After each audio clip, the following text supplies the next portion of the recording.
cyber relationships. Sometimes these days, we don't have too many real life relationships. Face-to-face relationships has gone away, it's almost gone away. We are talking about going to the moon, but we haven't visited our neighbor's house.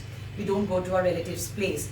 So what is happening is nowadays we start chatting, we get contacts through Facebook, then we WhatsApp, we exchange numbers, then we start chatting, and these cyber relationships become very important in our life.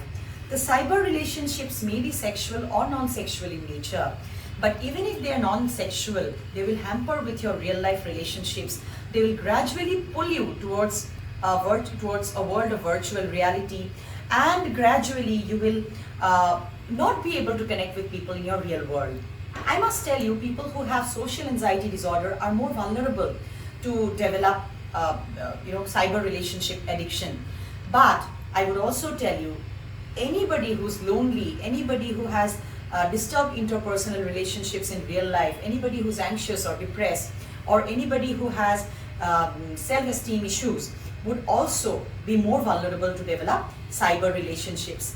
For them, having an online relationship or more than one online relationships is far easier because it is not real. You don't get to see the person face to face. You don't get to touch the person.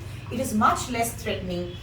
And sometimes, you can even stay anonymous. You can give a fake identity when you interact, when you don't want to give your identity, share your identity. So what happens is there are advantages for people who are more vulnerable, for which they become addicts to online cyber relationship. There is another important thing, which is informational addiction.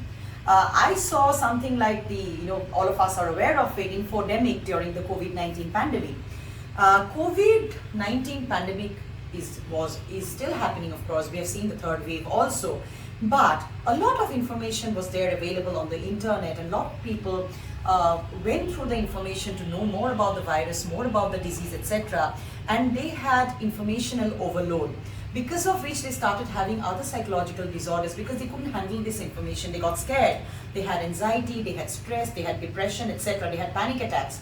And similarly, nowadays, everybody is carrying a tablet or a laptop or a smartphone, and they're constantly Googling or they're constantly surfing something. Even when a patient comes to us these days and we write a prescription or we suggest a therapy, they do not, some of them do not accept what we have told them.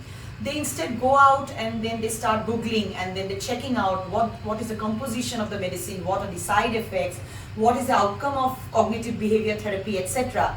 So these kind of habit can become an addiction too, which you have to be aware of, because too much of information is not knowledge. Too much of information will lead to total disaster, because you will not be able to process the information which you have been taking continuously. And limited information with analysis can lead to knowledge, but too much of information overload can become a disaster and an addiction.